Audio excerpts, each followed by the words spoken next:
하나님 아버지, 하나님의 말씀 앞에 섭니다. 전하는 자나 듣는 자나 하나님의 말씀 앞에 겸손케 하여 주시고, 오늘 우리들의 모든 심령이 옥토밭과 같은 심령이 되게 하셔서 30배, 60배, 100배의 결실을 얻게 하여 주옵소서. 감사하며 예수님의 이름으로 기도합니다. 아멘. 최근에 한국에서 눈을 떠보니 하루아침에 세계적으로 유명인이 된 한 사람이 있습니다. 틱톡 2억 뷰를 기록하고 또 한국 TV 프로그램 섭외 1순위가 된 슬릭백 소년 이효철 군의 이야기입니다. 이 학생은 그 외국 유튜버의 슬릭백 스텝을 열심히 따라하다가 자신의 재능을 발견하게 됩니다. 너무 잘하는 모습을 친구가 우연히 찍게 되고 그것을 틱톡에 올리면서 하루아침에 세계적인 유명인이 되었습니다. 요즘 너도 나도 슬릭백을 이 연습해서 소셜 네트워크에 올립니다. 저희 애들도 얼마나 열심히 연습하는지 모릅니다. 저도 따라서 몇 번 해봤는데 안 됩니다. 전혀 아닙니다. 왜 많은 사람들이 슬릭백에 열광하는 것일까? 이 슬릭백 스텝을 잘 연습하면 마치 사람이 공중에 떠서 걷는 것처럼 이 공중부양의 느낌을 주기 때문입니다. 여러분, 분명한 착시 현상입니다. 아무리 잘해도 공중부양이 아니라 공중부양한 것처럼 보일 뿐입니다. 그래도 전 세계 사람들이 이것에 놀라워하고 열광하는 이유가 무엇일까요? 사람은 절대로 땅 위를 떠서 걸을 수 없기 때문입니다. 중력의 법칙을 거스릴 수 없기 때문입니다. 그래서 그렇게 보이는 것 같은 착시 현상만으로도 사람들이 열광을 하게 되는 것입니다. 오늘 본문에서는 예수님께서 물 위를 걷는 사건이 기록되어져 있습니다. 이것은 완전히 자연의 법칙을 거스른 초자연적인 사건인 것입니다. 여러분들은 일반적인 사람이 물 위를 걸을 수 있다고 생각하십니까? 저희 뒤에서 실험할 수 있습니다. 여러분, 물 위를 걸으실 수 있다고 생각하십니까? 없으시죠? 그렇다면 예수님은 물 위를 걸을 수 있다고 생각하십니까? 아멘을 안 하시네요. 예수님은 걸으셨어요. 어떤 사람들이 이렇게 말합니다. 내가 교회 안 다니는 이유, 내가 기독교를 믿지 않는 이유는 성경의 기록이 너무 비이성적이고 너무 비과학적이기 때문이다. 어떻게 처녀가 잉태해서 아들을 낳냐? 어떻게 보리떡 5개와 물고기 2마리로 장정만 5,000명이 넘는 사람이 배불리 먹고 12바구니가 남을 수 있냐?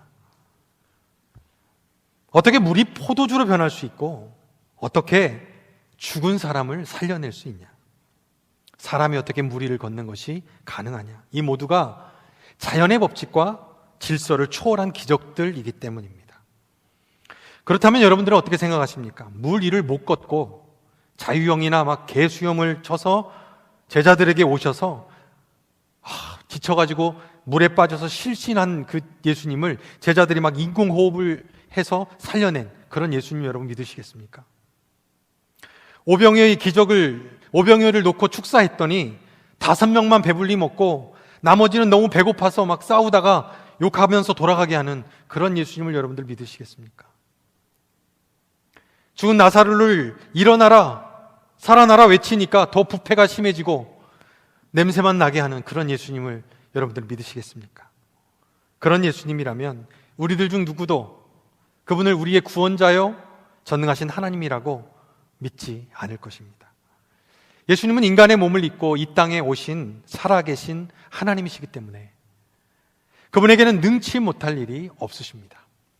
그분은 모든 만물을 창조하신 분이고 모든 만물을 다스리는 주관자이십니다. 우리에게는 기적이, 사람들에게는 기적이 놀라운 일일지 몰라도 예수님에게는 기적이 아니라 기적이 상식인 것입니다. 자연스러운 일인 것입니다. 그 예수님이 바로 나의 아버지이심을 믿으시기 바랍니다. 그 예수님이 오늘도 우리와 함께 하시는 사실을 여러분 믿으시기 바랍니다. 그 예수님이 우리 안에 계신다는 사실을 믿으시기를 바랍니다. 오늘 본문의 시작인 이 22절에서 보면 예수님께서 제자들을 아주 급하게 재촉하셨습니다. 그리고 제자들을 배에 태워서 건너편으로 가게 하셨습니다. 제자들을 재촉하셔서 건너편으로 배를 타고 출발하도록 하시고 나서 예수님은 자신을 따르던 그 수많은 사람들, 약 2만 명이 넘는 그 사람들을 각자 해산시켜서 집으로 돌려보내십니다. 여러분, 왜 2만 명의 사람들이 모여 있었을까요? 그곳은 바로 오병이어의 기적을 경험했던 사람들이 남아 있었기 때문입니다. 예수님께서 무엇인가를 이렇게 막 재촉하시고 급하게 서두른 적이 있을까? 저는 성경에서 그런 장면을 별로 찾아보지 못한 것 같습니다. 예수님께서 재촉하셨다라고 하셨을 때 이 재촉하셨다라고 하는 단어를 헬라어로 에난카센이라는 단어를 사용했습니다. 이 말의 뜻은 억지로 시키다 이런 뜻입니다. 억지로. 하기 싫어하는 사람에게 억지로 시켜서 강요해서 무엇을 하게 하다 이런 뜻입니다. 지금 제자들은 너무나 그 자리에 더 있고 싶어 했는데 억지로 예수님께서 건너편으로 배를 타고 가게 하신 것입니다. 억지로 밀어내신 것입니다. 또 그곳에 있던 무리들도 너무나 그곳에 더 있고 싶어 했는데 예수님께서 재촉하셔서 억지로 그들을 집으로 해산시키고 돌려보내신 것입니다. 예수님께서 왜 제자들과 무리들을 강제로 해산시키셨을까요? 한 번 먹여줬으면 됐지. 계속해서 막 삼시세끼의 밥을 요구하실까봐 예수님이 돌려보내셨을까요? 이젠 나도 좀 쉬자. 너무 피곤해서 제자들과 무리들을 돌려보내셨을까요? 우리는 그 이유를 같은 사건을 기록하고 있는 요한의 기록을 통해서 알 수 있습니다. 요한복음 6장 15절입니다. 함께 읽겠습니다. 6장 15절 시작. 예수께서는 사람들이 와서 억지로 자기를 모셔다가 왕으로 삼으려고 한다는 것을 아시고 혼자서 다시 산으로 올라가셨다.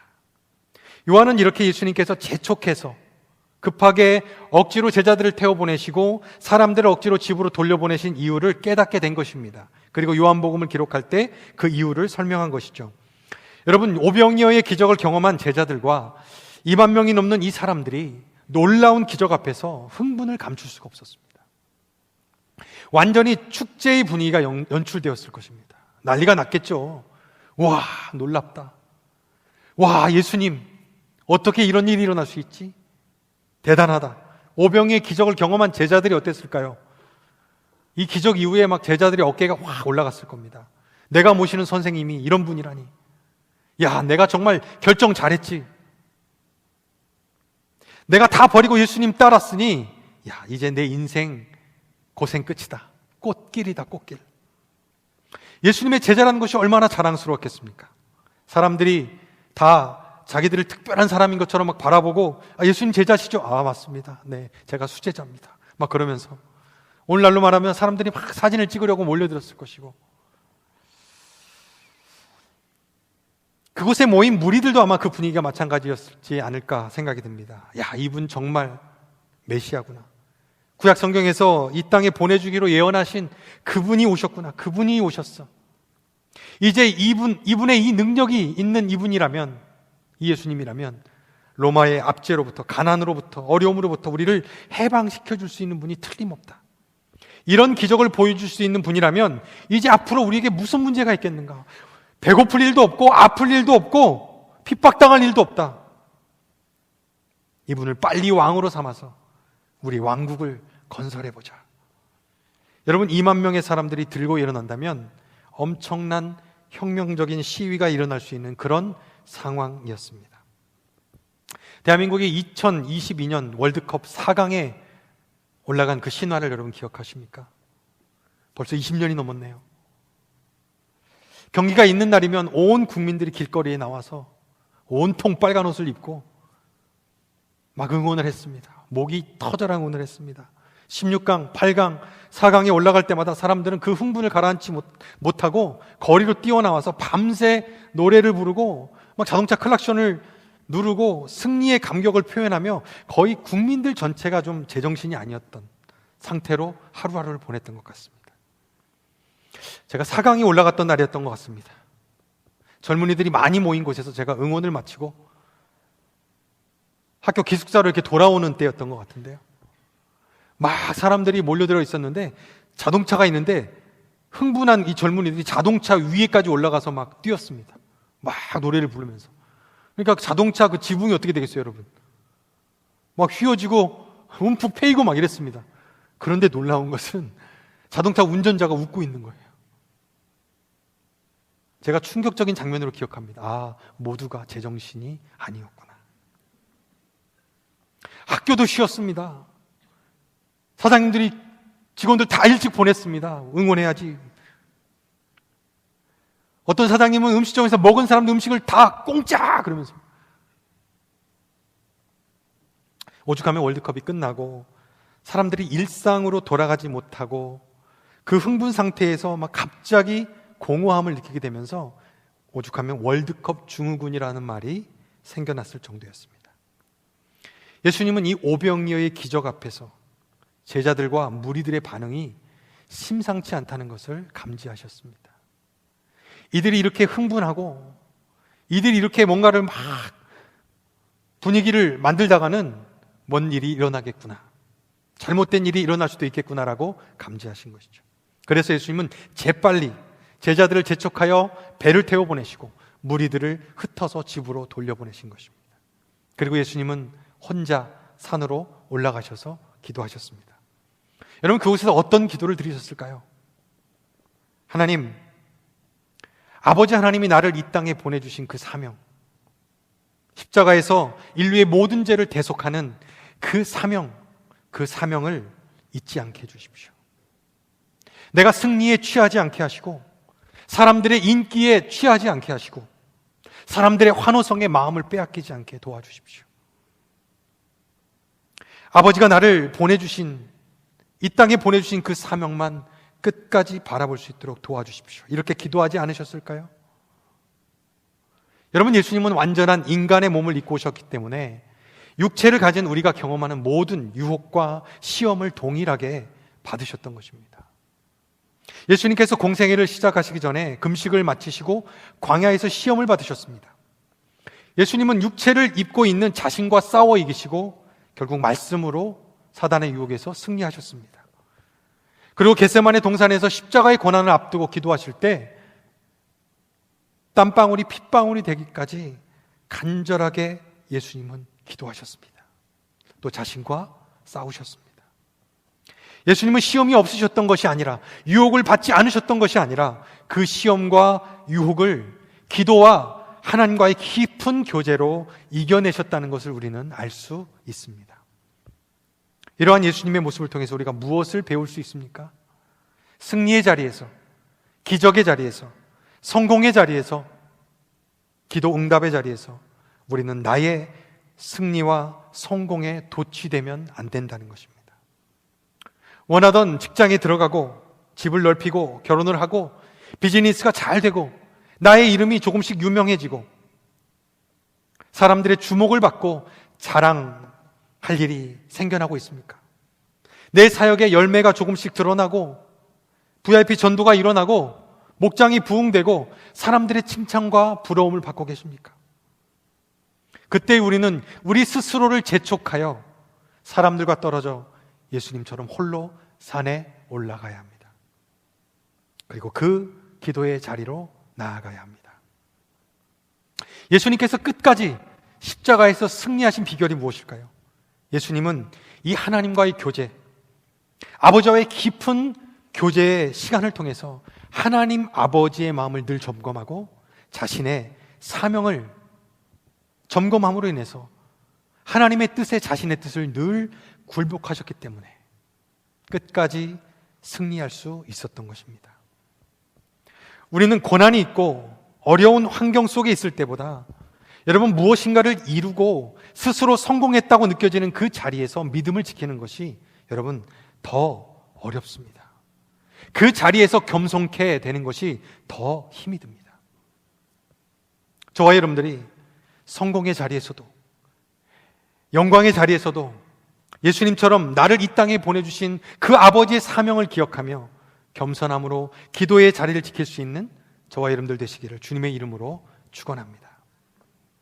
예수님께서 사람들을 다 돌려보내시고 홀로 산에서 기도할 때 날이 저물었습니다.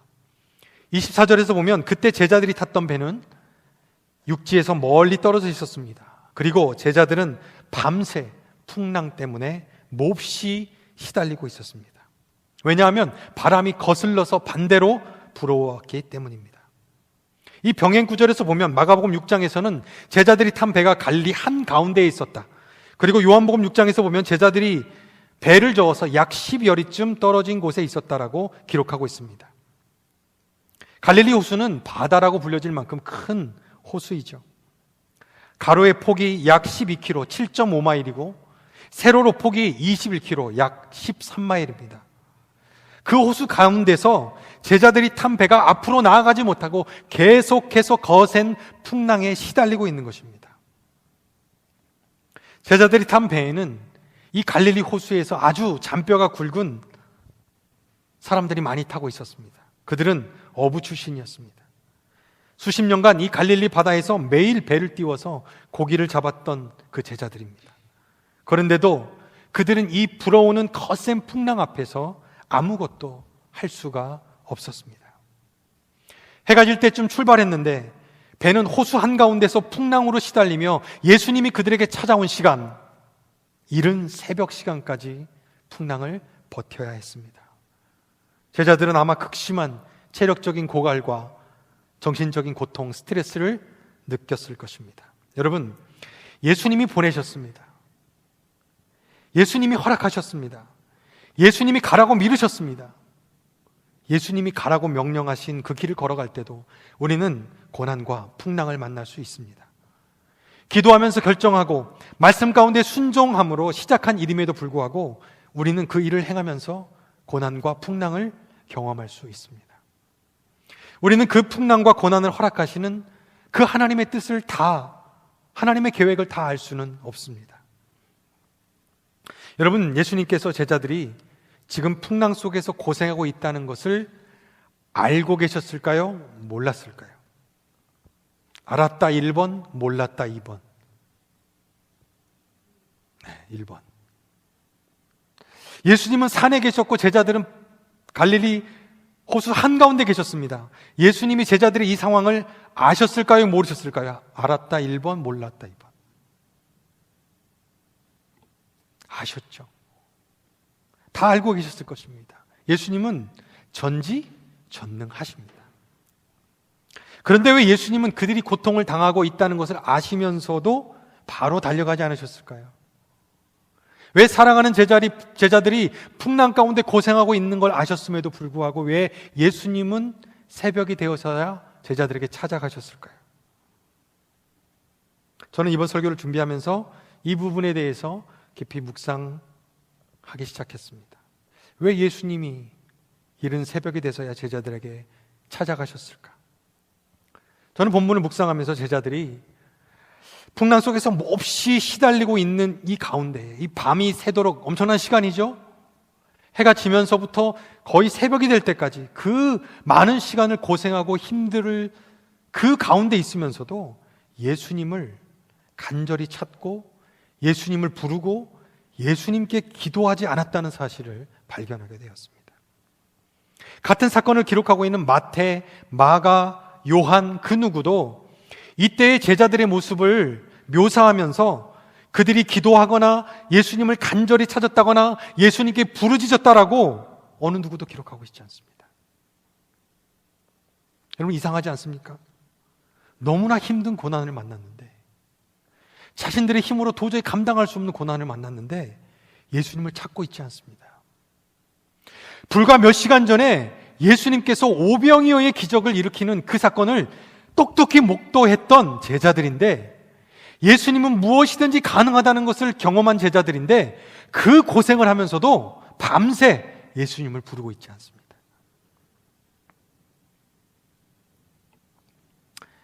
어쩌면 그들은 밤새 그 긴 시간 동안 자신들의 그 어부로서의 경험과 지식을 다 동원해서 풍랑을 이겨내고 한번 견뎌보려고 노력했는지도 모르겠습니다. 여러분, 제자들이 예수님과 함께하면서 이 갈릴리의 이 풍랑을 경험한 것이 이번이 처음일까요? 아닙니다. 우리가 마태복음 앞에 있는 마태복음 8장에서 보면 예수님과 제자들이 이 비슷한 풍랑을 경험했습니다. 그때는 예수님과 함께 제자들이 갈릴리 호수를 건너가고 있을 때 갑자기 이 돌풍이 불어옵니다. 어느 정도의 돌풍이었냐면 배가 뒤집어질 정도의 그런 돌풍이었습니다. 그런데 신기하게도 예수님이 졸고 계신 것이 아니라 예수님이 주무시고 계셨습니다. 여러분, 그 당시에 제자들의 탄 배가 고깃배였다는 거 아시죠? 뭐 1등석이 있는, 침실이 있는 그런 배가 아니었습니다. 근데 예수님이 주무시고 계셨습니다.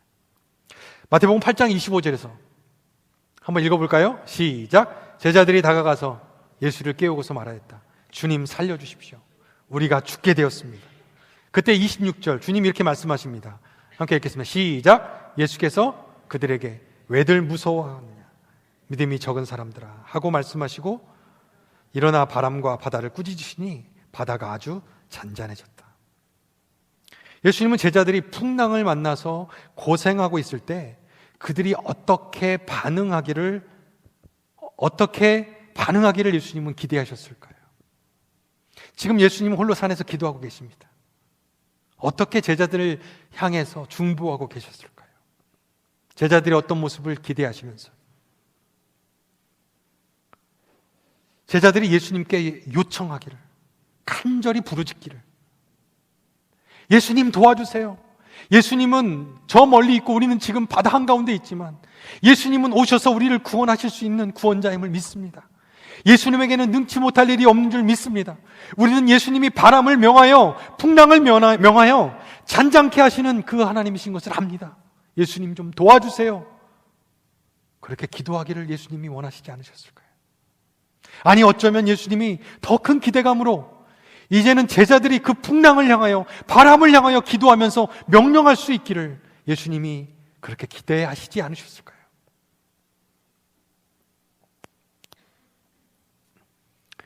여러분, 우리가 알고 있는 지식이 우리의 믿음이 아닙니다. 예수님은 전능하셔. 이 지식이 내 믿음이 아니라는 거예요. 내가 경험한 그 경험이 우리의 믿음이 아닙니다. 나는 이런 하나님을 경험했어. 하나님은 이런 분이시라고 알아. 그 경험이 우리의 믿음이 아닙니다.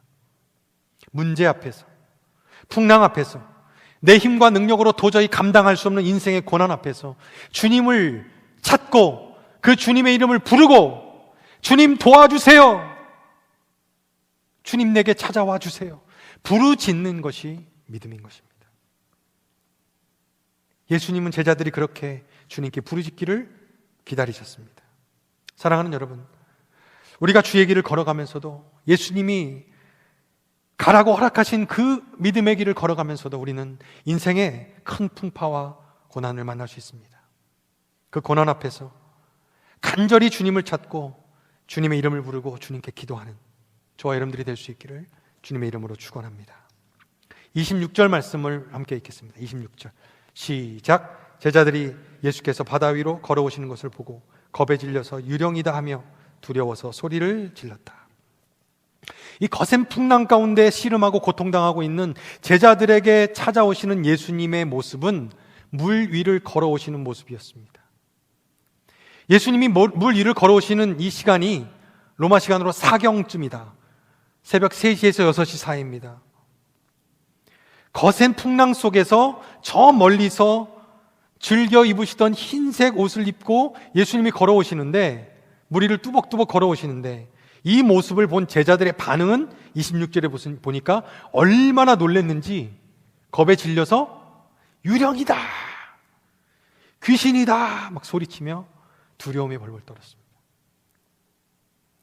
여러분, 우리가 막 두려움에 막 사로잡히면요, 그 두려움이 우리로 하여금 제대로 된 결정, 바른 판단, 객관적인 사고를 하지 못하게 합니다. 그렇죠? 믿음의 결정을 못하게 합니다. 밤에 정말 막 두려운 마음으로 막 너무 무서운 동네를 걷고 있는데 어떡하지? 두려움에 사로잡혀 있으면 갑자기 고양이 한 마리가 튀어나와도 우리가 막 놀라 자빠지죠. 바람 소리를 들어도 누군가의 울음소리처럼 들립니다. 흔들리는 낙엽이 떨어지는 그 소리가 막 나를 따라오는 사람의 발자국처럼 들리는 거예요. 두려움에 사로잡히면 그렇습니다. 잘 생각해 보십시오. 여러분, 만약에 예수님의 제자들이 풍랑 속에서 간절히 예수님을 찾고 예수님께 막 기도하고 있었다고 생각해 보십시오. 예수님 도와주세요. 예수님 찾아와 주세요. 예수님, 저희가 지금 죽을 지경입니다. 예수님 빨리 오세요.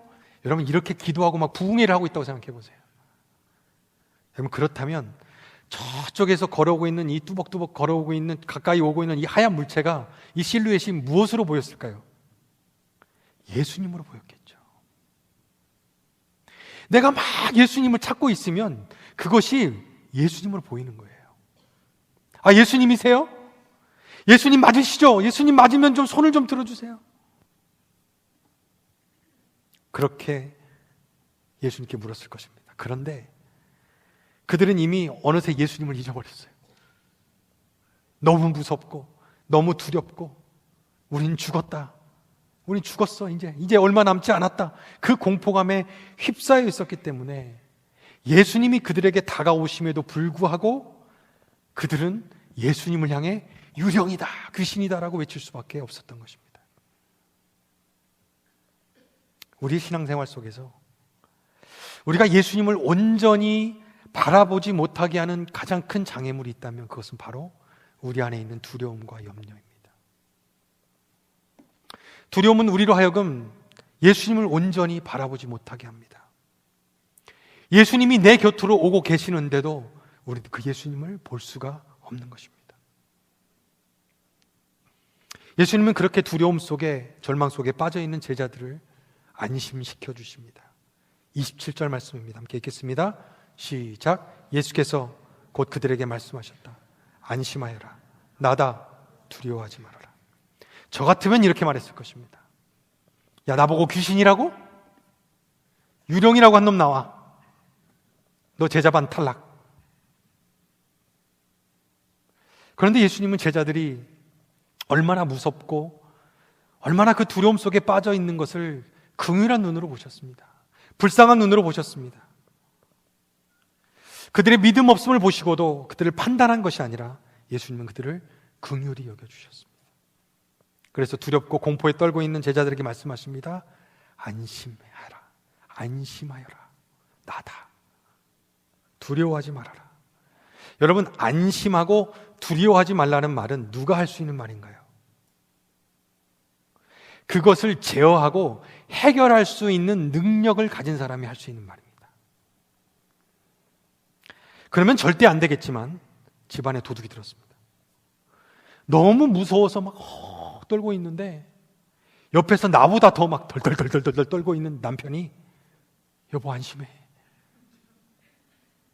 죽진 않을 거야. 여러분, 그 말을 듣고 안심이 되겠습니까? 다음에 이사 갈 때 정말 놓고 가고 싶어질 겁니다. 그런데 출동한 경찰이 총을 들고 도둑을 제압하면서 들어오면서 말합니다. 안심하십시오. 두려워하지 마십시오. 경찰입니다. 여러분, 그때는 안심이 되겠죠. 풍랑 가운데 있는 저와 여러분들에게 안심하라고, 두려워하지 말라고 말씀하시는 그분이 누구이십니까? 그분은 전능하신 하나님이십니다. 날마다 우리를 눈동자처럼 지키시는 우리의 아버지 하나님이십니다. 풍랑을 잠잠케 하시고 바람에게 명령하시며 모든 만물과 자연과 해와 달과 별들도 그분의 명령에 순종하는 만물의 주인이시고 창조주 하나님이신 그분이십니다. 그분이 말씀하시는 것입니다. 예수님께서 자신을 나다라고 말씀하신 것은 에고에이미, 창조주 하나님으로서, 전능하신 하나님으로서 자신을 드러내시는 표현입니다. 하나님의 이름, 나는 스스로 있는 자다. 나는 나다. I am who I am. 한마디로 말한다면 나는 이 세상의 창조주 하나님이야. 나야. 그 창조주 하나님이 너에게 말한다. 안심해라. 두려워하지 말아라. 히브리인들의 사고 속에서 바다라는 이미지는요, 죽음을 의미했고 두려움을 의미했고 어두움의 세력을 의미했습니다. 예수님이 그 바다 위를 걸어오신 것은 바다를 발 아래에 두심으로 말미암아 죽음의 권세가, 어둠의 권세가 예수님의 발 아래에 있다는 것을 보여주시는 것이죠. 그 권세가 예수님에게 있다는 것을 보여주시는 것입니다. 여러분, 믿음은 나로 부터 나오는 것이 아닙니다. 나를 믿는 것도 아니고 내 어떤 확신도 아닙니다. 믿음은 전능하신 하나님, 그분이 모든 것을 하실 수 있다는 것을 온전히 믿고 신뢰하는 것이 믿음입니다. 그 믿음으로 모든 두려움을 이길 수 있는 저와 여러분들이 되시기를 주님의 이름으로 축복합니다. 오늘 한 가지만 더 생각해 보겠습니다.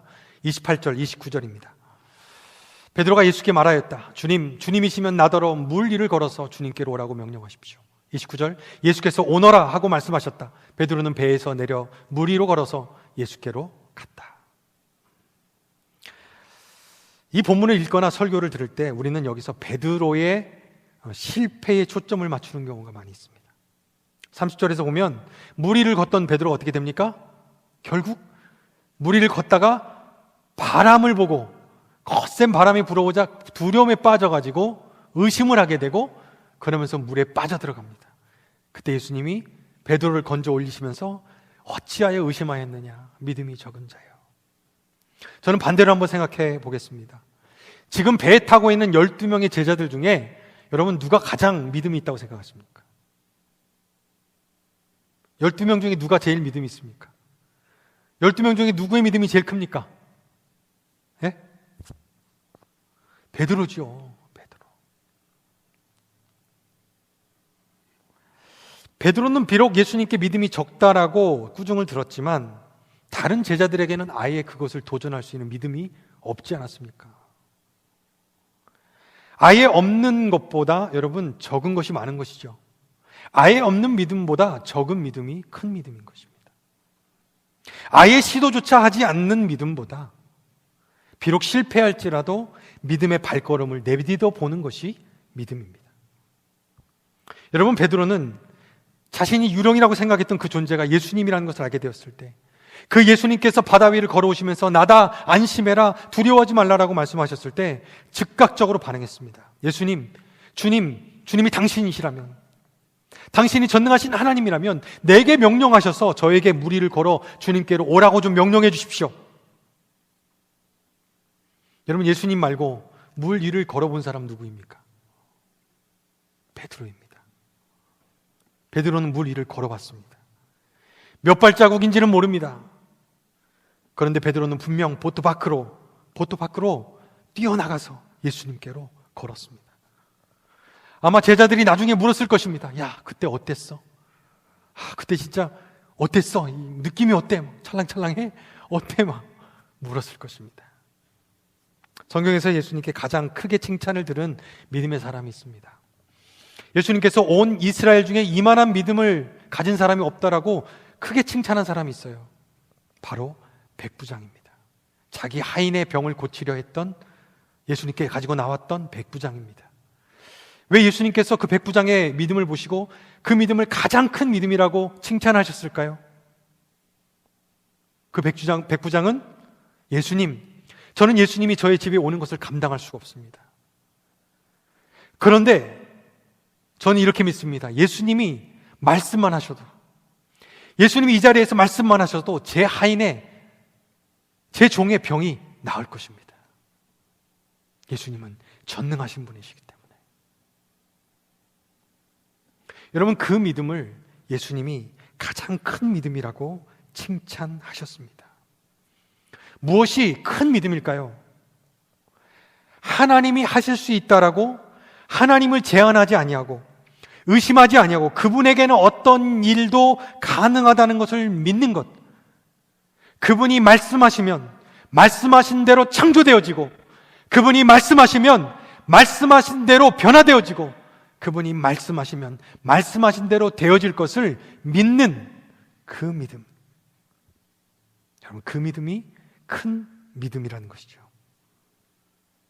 많은 신앙인들이 하나님이 전능하신 분이라는 것을 알고 있습니다. 하나님이 위대하신 분임을 알고 있습니다. 하나님이 천지를 창조하시고 온 세상 만물을 다스리시는 분임을 알고 있습니다. 그런데 나는 무능합니다. 나는 능력이 없습니다. 나는 돈이 없습니다. 나는 지식이 없습니다. 그래서 나는 할 수 없다고 생각합니다. 전능하신 것은 하나님이지 내가 아니고 부유하신 분은 하나님이지 내가 아니라고 생각하는 것입니다. 기적의 사건들은 성경 속의 이야기이지 2023년도를 살아가는 나에게는 해당 사항이 없는 이야기라고 생각합니다. 그래서 우리 삶 속에 하나님의 살아계심을 깊이 경험하지 못하게 됩니다. 여러분, 베드로는 예수님이 전능하신 하나님이시기에 물 위를 걸어오라고 나에게 명령하시면 나도 그 예수님을 믿기 때문에 그것이 가능할 것이라고 믿었습니다. 그래서 보트 밖으로 베드로는 발걸음을 내디딜 수 있었습니다. 여러분, 우리가 베드로처럼 보트 밖으로 뛰어내리지 못하는 이유가 무엇입니까? 다른 제자들처럼 아무 말도 못하고 두려움에 떨면서 베드로의 모험을 구경만 하고 있는 이유가 무엇입니까? 하나님을 향한 온전한 믿음, 온전한 신뢰가 우리에게 없기 때문입니다. 저는 말씀을 준비하면서 저에게 이런 믿음이 없다는 것을 깨닫게 되었습니다. 나는 어쩌면 보트에 앉아서 다른 제자들처럼 예수님이 나를 구해 주실 때까지 기다리고만 있는 그런 믿음을 가진 사람은 아닌가라는 생각이 들었습니다. 우리가 올 한 해를 한번 돌아보십시오. 여러분들에게 하나님께서 어떤 믿음의 도전을 주셨습니까? 나에게 오라고, 나와 함께 걸어가자고 주님이 우리에게 말씀하시고 도전하셨던 것은 무엇입니까? 그 믿음의 도전 앞에서 우리는 한 발자국도 내딛지 못하고 고민만 하고 있지는 않으셨습니까? 보트 밖으로 나가는 것이 너무나 두려워서, 물에 빠질 것이 두려워서 주님이 오라 하시는데도 우리는 머뭇거리고만 있지 않으셨습니까? 기적을 경험하는 삶은, 물 위를 걷는 삶은 믿음으로 보트 밖으로 뛰어내리는 순간부터 시작되는 것입니다. 오늘 본문 말씀에서는 총 3번의 즉시라는 단어가 나옵니다. 세번역 성경에서는 곧이라는 단어를 사용했습니다. 22절, 27절, 31절에서 곧, 즉시, 곧, 즉시. 주님께서 우리를, 즉시라는 의미가 뭐냐면 주님께서 우리를 눈동자처럼 지키시고 보호하시고 즉시 도울 준비를 하고 계신다는 의미입니다. 베드로가 물 위를 걸었습니다. 놀라운 경험이죠. 아, 진짜 내가 물 위를 걷고 있구나. 그렇게 잘 걸어가다가 갑자기 불어오는 바람을, 거센 바람을 보게 됩니다. 자신을 삼킬 것 같은 그 바람을 보게 되자 의심하는 마음이 듭니다. 빠져들면 어떡하지? 두려운 마음이 들었고, 그때 그는 물속으로 빠져들게 됩니다. 그때 즉시 빠져들자마자 곧 예수님이 베드로의 손을 잡아 그를 건져주셨습니다. 우리가 왜 두려움을 버리고 믿음의 발걸음을 보트 밖으로 내디딜 수 있어야 합니까? 우리가 왜 예수님이 오라고 명령하실 때 믿음으로 발걸음을 내디딜 수 있어야 합니까? 주님이 우리를 지켜보고 계시고 즉시 우리를 도우시고 건지실 수 있는 분이시기 때문입니다. 우리는 베드로처럼 몇 발자국 못 가고 넘어질 수 있는 사람들입니다. 우리는 쉽게 의심하고, 우리는 쉽게 상황과 환경을 바라보면서 절망하는 사람들입니다. 그런데도 주님은 즉시 우리를 도우실 수 있는 분이시기 때문에 나와 보기만 해, 한번 걸어보기만 해, 괜찮아, 넘어져도 내가 일으켜줄 거야, 내가 즉시 너를 도와줄 거야 라고 주님은 말씀하십니다. 아이들이 걸음마를 배울 때 몇 걸음 걷다가 넘어집니다. 그것을 알고 있는 아빠가 걷고 있는 아이의 뒤에 있습니다. 아이를 지켜보죠. 그러다 어떻게 합니까? 아이가 걷다가 균형을 살짝만 잃으면 어떻게 해요? 탁 잡아주는 겁니다. 이게 즉시입니다. 경험들 해보셨죠? 그렇게 안 하는 아빠들이 있습니까? 즉시. 그런데 아이가 넘어지고 코가 깨지고 피가 나서 울고 있을 때 달려오는 아빠는 즉시가 아니라 역시입니다. 역시. 아내가 그럽니다. 역시